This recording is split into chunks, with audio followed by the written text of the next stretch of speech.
Secara politis, saya serahkan DPR. Ayo, kalau mau dibongkar, ini urusan politik. Saya urusan hukumnya, saya membentuk Satgas. Saya sudah pancing ini kalau mau dibuka. Nggak berani juga. Nggak berani juga. Saya pastikan saya juga punya keberanian. Tapi saya katakan, saya nggak berani menerima tantangan Prof. Tapi kenapa Pak yang kedua itu kurang klimaks kelihatannya Pak? Waktu ada Bu Sri Mulyani. Kalau yang saya kan sudah tertumpah. Artinya apalagi, ini fakta dari saya dan sama clear kan, ya saya benar, Bu Sri Mulyani menyatakan sudah ditindaklanjuti itu belum tentu diselesaikan loh. Oleh sebab itu lalu dibentuk Satgas untuk menyelesaikan. Di balik rapat Komisi 3, rupanya Mahfud MD pernah pancing DPR untuk buka 349 triliun oleh DPR. Lalu setuju, sudah lempar ke DPR aja, DPR mau apa, tetapi yang ke dalam kita ini. Nah yang DPR saya tidak tahu mau diapakan, itu terserah DPR aja. Saya sudah pancing ini kalau mau dibuka, nggak berani juga. Nggak berani juga. Tidak ada satu pasal pun boleh membuka data-data seperti itu kepada publik. Wah, tewas bos. Kalau nggak ada pola diam-diam. Sanksinya Pak, pidana penjara paling lama 4 tahun. Pidana penjara paling lama 4 tahun. Kenapa itu ribut ya? Menurut saya karena pertama orang tidak tahu arti pencucian uang. Sehingga angka besar itu dianggap sebagai uang negara yang hilang. Korupsi. Itu bukan, itu agregat. Agregat itu misalnya ya, saya korupsi, Anda ngirim uang ke saya korupsi. Nah, saya bagi lagi ke sini 10 miliar ke saya bagi ke sini 1 miliar. Itu sudah dihitung 11 miliar. Meskipun uangnya sama. Ini bagi lagi ke sini 500, dihitung lagi, gitu. Nah, ini melibatkan berapa orang dihitung. Oleh sebab itu lalu dibentuk Satgas untuk menyelesaikan. Saya alergi dengan Satgas. Ini banyak Satgas yang ujung-ujungnya masuk laut semua. Sebenarnya Satgas nggak perlu, itu buang-buang waktu karena sistemnya sama semuanya, strukturnya sama. Beda. Karena kalau komite itu semuanya tindak pencucian uang di semua institusi, sedangkan ini kan hanya yang menyangkut bea dan cukai dan pajak. Beda ya. Mahfud menambahkan pihaknya segera membentuk satuan tugas yang akan melakukan supervisi untuk menindaklanjuti seluruh LHA, LHP dengan nilai agregat 349 triliun rupiah. Nah urusan politiknya DPR berani apa enggak membuka ini dalam sebuah langkah pansus atau panitia angket itu serahkan ke DPR. Apakah nggak ketakutan Pak nama-nama itu bocor dan sudah diamankan lebih dulu? Kalau lari kan nggak bisa. Mungkin menghilangkan bukti, iya. Oleh sebab itu sampai hari ini tuh masih rahasia banget. Belum ada satu nama pun yang disebut ke publik. Saya yang udah baca nama-nama itu. DPR belum baca Pak? DPR belum baca. Komisi 3 itu rumah saya. Iya juga. Saya sudah tahu lubang-lubangnya di situ. Iya juga. Saya sudah tahu lubang-lubangnya di situ. Yang kedua, saya mantan hakim. Jadi saya tahu mana yang sensitif, mana yang tidak. Iya, Pak Mahfud. Staf-staf saya itu agak gemeteran katanya ketika saya nyebut itu. Wah, nanti nyebut nih. Tapi saya tahu, biarin aja. Begitu dipaksa, saya nggak mau.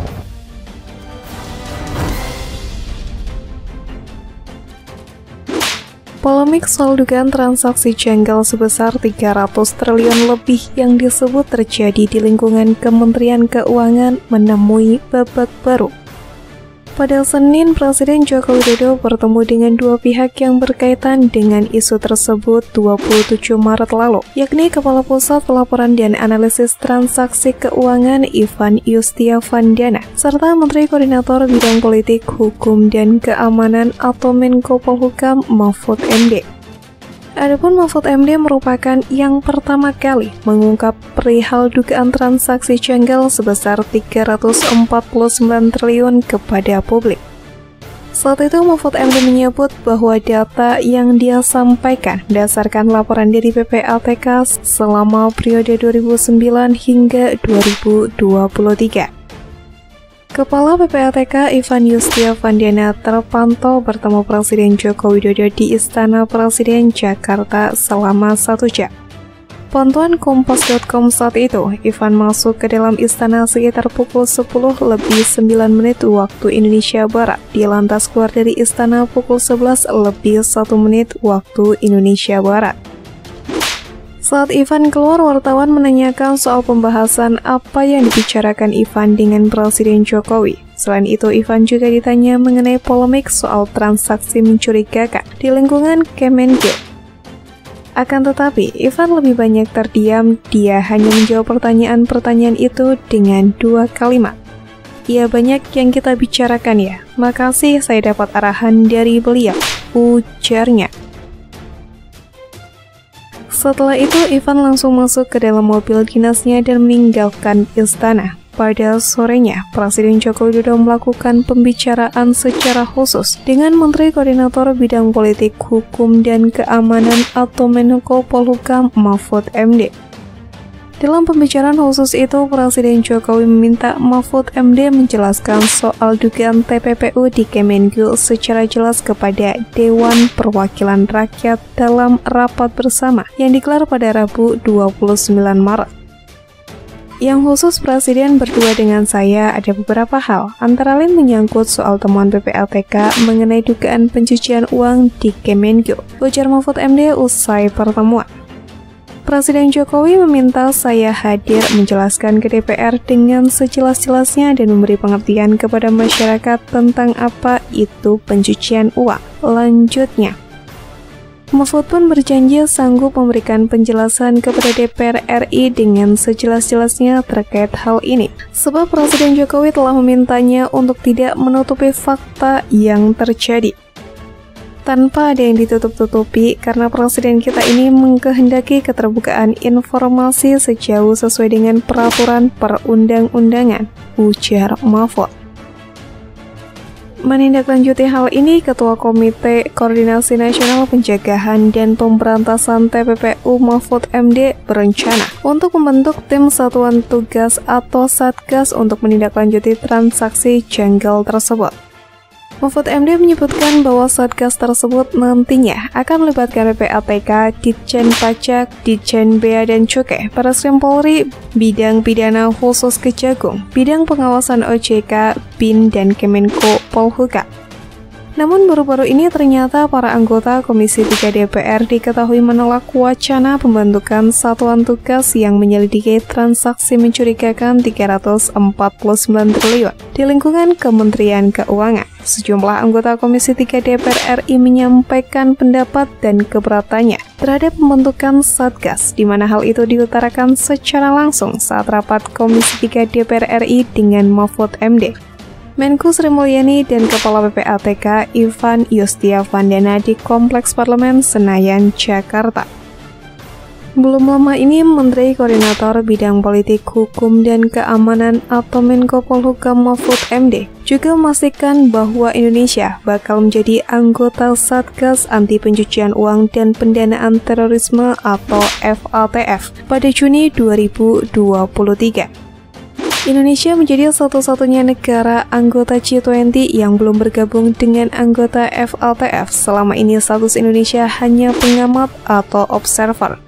Kami juga sudah menerima berita tadi dari Bu Menteri Keuangan yang memberitahu bahwa action plan tentang perampasan aset dan lain-lain yang terkait tindak pidana pencucian uang atau TPPU. Action plan sudah rampung pada 21 April 2023. Ungkap Mahfud dikutip dari YouTube Kemenko Polhukam 16 April.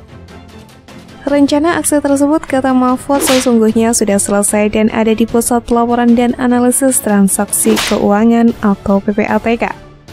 Ini tinggal kami rapatkan kembali, dibaca ulang kembali, lalu diketok palunya dan dikirim. Insya Allah mudah-mudahan pada Juni mendatang kita tidak mundur lagi dan sudah masuk anggota Satgas TPPU secara internasional, ujar Mahfud MD. Ia menambahkan salah satu kunci agar bisa diterima menjadi anggota FATF yakni memiliki aturan tentang perampasan aset dari tindak kejahatan pencucian uang. Itu sebabnya pemerintah begitu ngotot ingin RUU perampasan aset dapat disahkan oleh parlemen. Salah satu kunci untuk diterima menjadi anggota FATF adalah UU perampasan aset, ujarnya lagi. Sementara itu, mantan Kepala PPATK Yunus Hussein mengatakan TPPU di Indonesia tergolong tinggi. Di sisi lain, tingkat pengembalian aset dari TPPU tersebut tergolong rendah. Hal itu, kata Yunus, yang menyebabkan Indonesia pernah dikritik oleh FATF. Kita juga dikritik oleh FATF sendiri karena aset recovery agak rendah dalam rangka menjadi member. Kan kita sekarang baru jadi observer. Kalau mau jadi member akan ditanya, yuk kalau mau jadi member ditingkatkan dong aset recovery-nya. Kata Yunus ketika berbicara di program Ngobrol Seru by IDN Times dikutip pada Minggu. Ia kemudian merujuk pada wacana transaksi mencurigakan senilai 349 triliun yang kerap disampaikan oleh Mahfud. Seharusnya tingkat pembelian asetnya juga akan besar.